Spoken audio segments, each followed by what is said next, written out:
Um adolescente tímido apanhava todos os dias na escola até que um soco mudou completamente a sua vida. Essa é a história base do anime Hajime no Ippo, que transformou a história do mundo do boxe. Talvez o desenho mais famoso entre os boxeadores, que fez muitas pessoas começarem nesse esporte. Nesse vídeo a gente vai dedicar em contar toda a história, resumindo para você lembrar, ou caso você não tenha assistido ainda e quer falar com seus amigos, ter um resumo completo sobre esse anime. Esse anime tem tudo a ver com boxe, porque desde os anos 2000, essa franquia domina os animes de boxe e hoje a gente vai mergulhar a fundo nas 3 temporadas do Hajime no Ippo. Então prepara sua pipoquinha aí que, cara, vou resumir tudo pra vocês dessa história magnífica. A primeira temporada de Hajime no Ippo rolou entre 2000 a 2002 e não veio, cara, pra brincar. Foram 75 episódios que você acha, se eu não me engano, no Netflix hoje, com uma pura adrenalina, cara. Ela começou a estabelecer bases do que seria considerado um anime de boxe mais realista já produzido. O estúdio Madhouse, que produziu a série, caprichou em cada frame produzido, criando sequências de lutas que combinavam a técnica cinematográfica com um conhecimento profundo do esporte.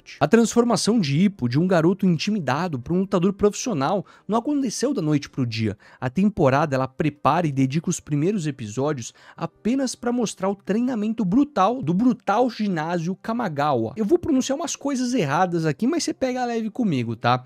Mas, cara, esse ginásio é icônico no mundo do boxe, você vê direto nas academias a galera utilizando o uniforme deles. E você vê que, assim, a série foi pensada, cada propósito narrativo, técnico da série foi pensado previamente. A famosa sequência do Ippo, quando ele desenvolve o Dempsey Roll dele, não é apenas insano visualmente, mas mostra um desenvolvimento muscular do personagem no anime. A coordenação motora, a resistência necessária para executar um golpe, cara, é uma coisa assim muito detalhista. E daí, conforme o Ippo se desenvolve nos primeiros episódios lentamente, mostrando que era um garoto com talento, mas também um garoto que tinha muita raiva dentro de si por sofrer bullying na escola, ele vai começando a ganhar espaço e vai começando a mostrar esse talento e faz as suas primeiras lutas. Os adversários de Ippo na primeira temporada foram cuidadosamente escolhidos para mostrar diferentes aspectos do boxe. Por exemplo, o Miyata introduziu um boxe mais técnico, a importância do timing, uma pessoa que está no boxe há muito tempo, com uma família histórica, enquanto o Mashiba demonstrou alcance, agressividade, poder dominar um combate. A luta dele contra o Date Age foi particularmente marcante porque representou muito o confronto entre a juventude impetuosa do Ippo e da experiência refinada de um veterano. O Date, ou Date, não sei como que você quer chamar aí na tradução, não sei como que você assistiu aí, se assistiu dublado ou legendado, inclusive comenta aí se você assistiu em japonês ou em português mesmo. O Date, ele não apenas testou as habilidades técnicas do Ippo no máximo dele, mas também gerou muita maturidade mental com o lutador. Você conseguia perceber como cada luta o Ippo aprendia com o seu adversário, mostrando que mesmo nem sempre a vontade de vencer é suficiente contra o adversário mais experiente e claramente, né, estrategicamente superior a ele. Essa luta acabou terminando com uma vitória do Date, que era um caminho natural. A gente não ia ver ali um Ippo que ia ganhar todas as lutas, como um Saitama, por exemplo. Cada luta, ela serve um propósito, uma aula estratégica pugilística, ensinando tanto pro Ippo quanto também para o público as nuances do esporte do mundo do boxe. E é o seguinte, eu não sei se você está começando no boxe agora, mas se você quiser equipamentos de primeira linha, e calma que a gente tem muita história pela frente, tá? Eu só queria falar, se você está no começo da sua jornada com o boxe e está buscando os melhores equipamentos com bom custo-benefício, eu honestamente recomendo a Máximo Boxing, que é a parceira que eu fui atrás dele prospectar para virar parceiro desse canal, porque essa luva aqui, ó, essas duas aqui eu comprei com meu dinheiro, porque eu comecei no mundo do boxe e eu precisava de bons equipamentos. E além de ser uma marca nacional, que você vai encontrar luvas muito acessíveis, você tem um cupom de desconto e ajuda o meu canal também a produzir esses documentários como eu tô fazendo para vocês agora. O cupom é o cupom FALA, você vai garantir o seu desconto na Máximo Box. Você pode comprar lá luva, bandagem, qualquer equipamento para o seu início do boxe, você tem na Máximo Boxing. Convido você a entrar no link na descrição aqui da Máximo, ver um pouco da loja. Se você for finalizar a compra, não esquece, para aplicar o seu desconto, utilizar o cupom FALA. Voltando aqui para a primeira temporada, ele equilibra muito bem o drama pessoal do Ippo, né, com a sua mãe, com o realismo técnico. As lesões não era apenas um plot twist ali, um jeito para deixar a história mais interessante, mas sim refletia a realidade, as consequências reais que o boxe causava. Quando o Ippo quebrava a costela ou sofria contusões, o anime mostrava o processo de recuperação, a ansiedade pré-luta, o medo genuíno que todo lutador enfrenta antes de subir do ringue. A rivalidade contra o Takeshi foi um verdadeiro teste nas primeiras temporadas, sendo não apenas um adversário, ele representava tudo que o Ippo não era. um personagem confiante, agressivo e naturalmente talentoso, que tinha praticado boxe a vida inteira dele. O confronto entre seus estilos opostos criou uma tensão narrativa que se estendeu por vários episódios, onde cada sparring, cada encontro casual aumentava a pressão psicológica no embate definitivo. A primeira temporada ela termina com a luta final entre o Sendo pelo título japonês. O Sendo é basicamente um mentor, uma pessoa que o Ippo gostaria de ser no futuro, e a temporada se encerra pelo título japonês dos pesos penas, em uma obra-prima de direção da animação. Não foi apenas um combate técnico, mas um confronto entre filosofias de vida. O Ippo precisou superar não apenas os golpes devastadores do seu adversário, mas também suas próprias inseguranças, cara, e medos. A vitória veio através de pura determinação e resistência, mostrando que às vezes o coração pode superar o talento natural, e a temporada estabeleceu um padrão para todas as grandes rivalidades que viriam a seguir. Vale ressaltar que na temporada, durante as lutas, muitos termos são inseridos, parece que a série quer nos ensinar sobre o boxe. Então, por exemplo, se tinha alguma coisa, alguma estratégia que o Mike Tyson utilizava, aparecia o Mike Tyson em versão de anime e mostrava como o Ippo se inspirou em tal técnica, como dos pêndulos ali, quando ele fazia embaixo das grades. Era um jeito de honrar os grandes nomes do boxe e ao mesmo tempo explicar para a audiência que movimento era aquele. E isso aqui não ficava como se fosse uma aulinha, como se fosse algo chato, ele realmente fazia sentido na trama explicada, e todos aqueles movimentos eram aplicados na luta. A luta do Kimura e do Mashiba pelo título japonês de Super Penas foi um dos momentos mais emocionantes. Kimura sempre foi visto como um eterno segundo lugar, o vice, a pessoa que sempre ficou para trás, e finalmente teve sua chance de brilhar, mas enfrentou um adversário que era o Mashiba, um adversário que ele conhecia intimamente, e ele sabia dos pontos fracos dele. O combate foi brutal, não apenas fisicamente, mas você via o peso do combate, da construção dos dois personagens na série. Psicologicamente, foi muito difícil. E mostra que o boxe ele pode ser cruel até mesmo com aqueles que dedicam as suas vidas pro esporte, porque às vezes você derrota o seu melhor amigo, uma pessoa que você conhece a história. A derrota do Kimura foi dolorosa, mas necessária para mostrar que nem todo sacrifício é recompensado com vitória. Isso é muito real no mundo do boxe. As lutas demonstram que nem todo boxeador grande alcança a grandeza. E agora a gente chega na segunda temporada, que é a intitulada Hajime no Ippo New Challenger, o novo desafiante, que chegou em 2009 após 7 anos de espera e trouxe uma abordagem muito diferente, com 26 episódios, e não explorou apenas o Ippo como campeão, mas também os seus colegas de ginásio que estavam sendo perseguidos pelos seus próprios sonhos. A produção da Madhouse manteve o padrão de qualidade excepcional, com uma direção mais madura e também mais psicologicamente complexa dos personagens. O foco principal dessa temporada foi mostrar como ser campeão é mais difícil que conquistar o título. O Ippo enfrentou a pressão de defender a sua posição de favorito, do melhor boxeador, lidando com adversários cada vez mais preparados para derrotar ele. A segunda temporada também explorou profundamente os aspectos mais técnicos do boxe. Ela é muito fiel ao mundo do boxe, é impressionante, por isso que todo mundo gosta dessa série. As explicações sobre os diferentes estilos de luta, estratégias de treino, preparação mental, foram integradas naturalmente à narrativa, sem ficar aquela coisa chata. O público aprende muito sobre periodização de treino, corte de peso, análise de adversários, sem perceber, e eles parecem que não percebem que estão recebendo uma educação pugilística, cara, porque isso aqui é melhor do que muito documentário de boxe, muita aula de boxe, e tudo isso você se diverte muito aprendendo. O Aoki, o Kimura, que são os amigos do Ippo, né, eles antes serviam como um alívio cômico da série, era uma coisa, uma grande piada, eles começam a ganhar arcos dramáticos próprios. O Aoki teve uma luta que daria chance pelo título japonês. A segunda temporada encerrou com o Takamura, famoso Takamura, que a gente acho que não mencionou muito na primeira temporada, mas era um personagem que mostrava ali como se fosse um mentor do que o Ippo gostaria de ser. Ele também ganhou muito mais protagonismo, sendo não aquele alívio cômico da primeira temporada, mas ele entra realmente para ser um personagem principal. Ele estava numa jornada rumo ao título mundial dos pesos médios. E aí, cara, começa a ficar muito interessante, porque a gente tem várias histórias sendo contadas ao mesmo tempo. A gente lembra muito da luta contra o Brian Rock também, que foi um combate que foi uma declaração do boxe japonês podia competir mundialmente. O boxe japonês, sim, é muito forte. A gente vê, pô, o Inoue também, que a gente já fez documentário nesse canal. Inclusive, Tá curtindo esse vídeo? Se inscreve aqui no canal. A gente tem documentário de vários boxeadores e a gente não é um... Normalmente a gente não fala muito de anime, de filmes aqui dentro. A gente tá testando um novo formato. Se você quer que a gente faça alguma análise de filme, algum resumo de filme de boxe, deixa aqui nos comentários, mas normalmente a gente faz documentário de boxeadores. O boxe japonês, hoje representado pelo Inoue, é um dos lutadores que a gente já fez documentários aqui no canal. Voltando com essa luta do Brian Rock, foi uma das melhores lutas do anime no geral. Eu recomendo muito que você consiga, nem que se você não assistiu o anime completo, assistir essa luta no YouTube, porque é quase impossível você não se arrepiar com cada detalhe dela. É claro, quando você conhece o contexto geral que tá inserida a luta, fica muito mais divertido. Mas a animação dessa luta específica atingiu níveis cinematográficos incríveis,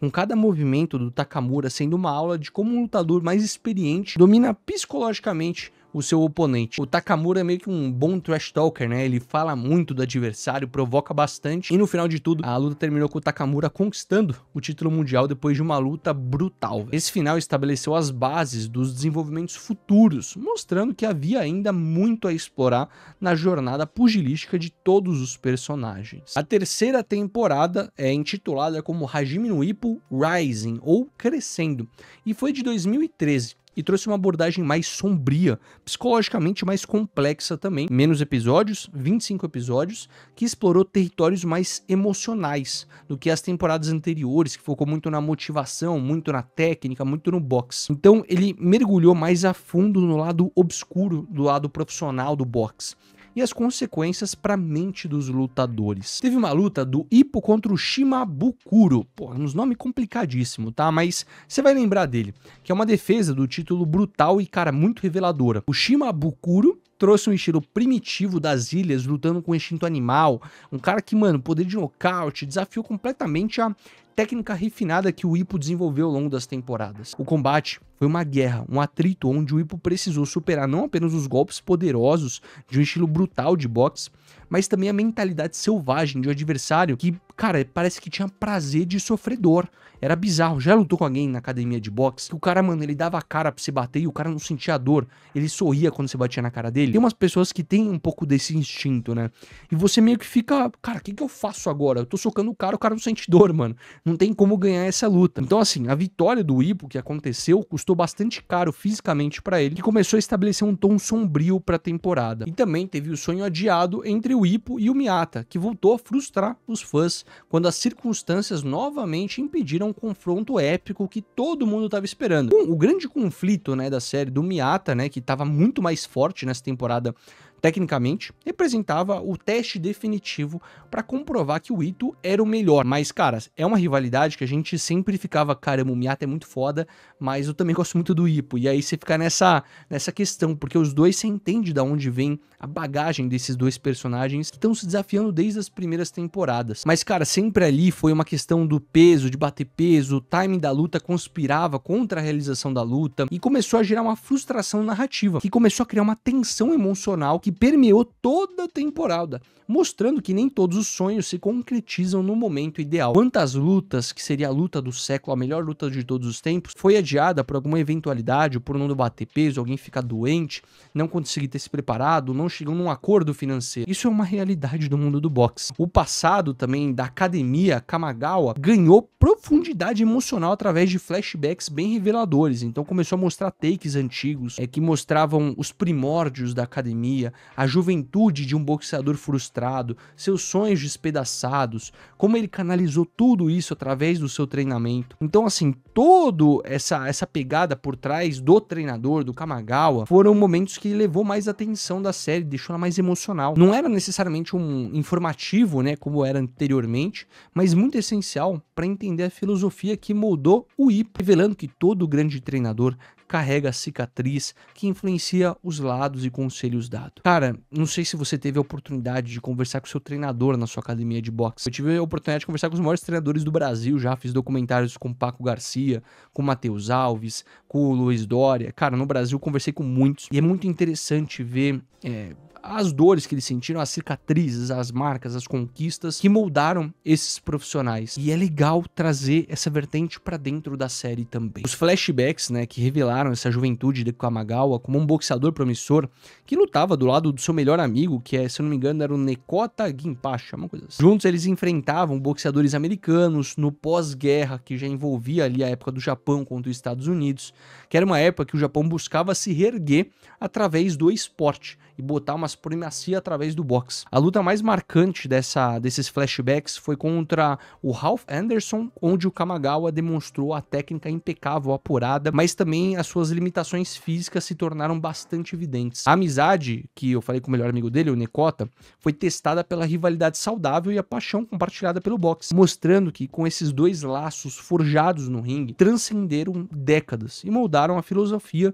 de treinamento do que se tornou a Academia Kamigawa e que passaria a treinar futuras gerações e futuros treinadores. Voltando agora para a luta entre o Takamura e o David Golden Eagle, que era pro título mundial dos pesos médios, foi um confronto épico que marcou ali a segunda conquista de classe do peso mundial do Takamura. O Eagle era um ex-campeão mundial da WBC, e eles usam, né, esses termos, isso que é muito legal, dos pesos médios, e ele era também medalhista de ouro olímpico, hein, vai entrando mais nuances também do boxe amador. E representou um adversário mais tecnicamente superior que o Takamura. O Takamura, até então, ele era muito supremo, então o Takamura se sentiu muito desafiado para essa luta. Durante a luta, ambos os lutadores trocaram golpes, trocação pesada, batalha de resistência, determinação, e os dois começaram a ficar instáveis, se recusando a ceder. Luta bem difícil, tá? Aquela luta que você não sabe muito bem quem tá ganhando. O Takamura conseguiu vencer o combate, mas a vitória custou caro psicologicamente pro Takamura. Essa parte da série me lembrou um combate do Inoue também, que é o lutador profissional japonês que realmente existe, né, não é de uma série, que ele cortou, se eu não me engano, o olho também, ele tava sem enxergar com o olho esquerdo, ele tava até um pouco turva a visão dele, e ele teve que botar uma mão na frente do olho pra poder enxergar só com o outro olho, pra não ficar duplicado o boxeador, e ele venceu a luta. Cara, essa é uma história fantástica, a gente contou também no documentário do Inoue, vale super a pena assistir. Parece que eles preveram também isso na série, sei lá como.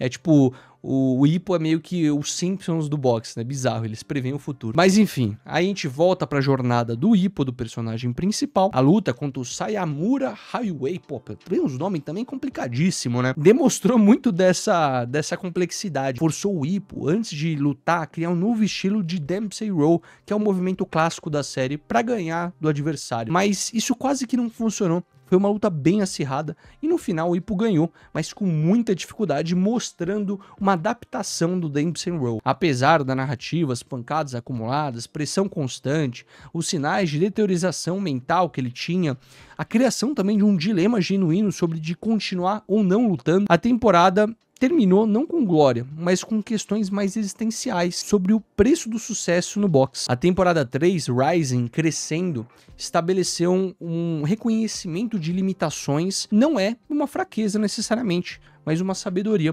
preparando o terreno para desenvolvimentos futuros mais maduros. A gente não sabe se a gente vai ter algum desenvolvimento, mais alguma série do Ippo no futuro, mas por hora trago para vocês também. Quero trazer agora curiosidades que vão te surpreender relacionado à série Hajime no Ippo. Mas vou voltar a lembrar, tanto a Máxima, nossa parceira, com o cupom FALA, a gente também tem a Growth Suplementos. Se você comprar qualquer suplemento na Growth, pré-treino, whey protein, utilize o cupom FALA lá também, vai ajudar bastante a gente. Você tá curtindo esse vídeo? Tá um vídeo grande, extenso, vamos dar uma pausa para respirar aqui e bora seguir agora com as curiosidades. O criador do mangá, né, porque originalmente é um mangá que você poderia comprar depois transformado em série, foi o George Morikawa. E obviamente ele não escolheu o boxe para representar a série por acaso. Ele praticou o esporte durante anos e conheceu pessoalmente vários boxeadores profissionais japoneses. Essa vontade, né, de explicar as técnicas mostradas no anime são tão precisas, cada golpe, cada estratégia, cada lesão foi baseada num conhecimento real no esporte que ele teve praticando. Algumas fontes falam que a criação do personagem do Ippo foi inspirada numa versão do Mike Tyson jovem.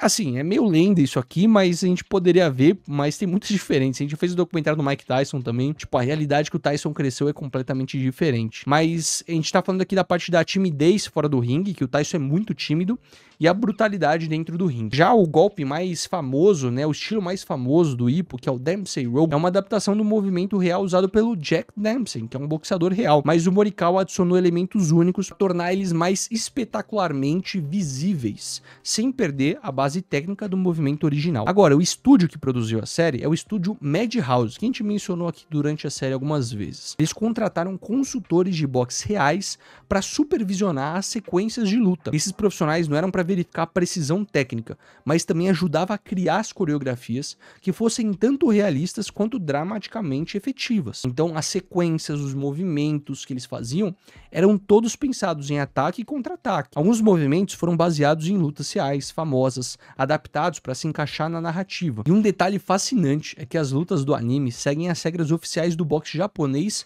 e internacional. Os rounds têm todos uma duração correta, os critérios de pontuação são reais e até mesmo as lesões seguem padrões médicos bem precisos. Essa atenção a cada detalhe faz com que o anime fosse usado informalmente como material educativo em algumas academias do Japão. Muitos praticantes de boxe acabaram se apaixonando no boxe assistindo a série. A influência do Hajime no Ippo no boxe real japonês é documentada. Vários lutadores profissionais japoneses citaram como inspiração de começar no boxe assistir o anime. Alguns ginásios relataram um aumento no número de alunos após o lançamento de cada episódio particularmente impactantes. O anime literalmente inspirou uma geração de boxeadores reais no Japão e com certeza no mundo. Hajime no Ippo não é apenas o melhor anime de boxe já produzido, é uma obra-prima que transcende o seu gênero. Suas 2 primeiras temporadas estabeleceram um padrão de qualidade que poucos animes conseguiram alcançar, combinando também um conhecimento bem técnico e profundo com uma narrativa emocionante. Se você não assistiu ainda, eu recomendo fortemente que assista. Eu não teria como recomendar outro documentário aqui dentro, senão o do Naoya Inoue, que é um boxeador japonês fantástico, um dos favoritos da galera hoje em dia. E eu vou deixar esse vídeo agora do meu lado para você assistir, e aí você vai continuar vendo mais documentários do mundo do boxe. Espero que tenha curtido, um forte abraço, tchau!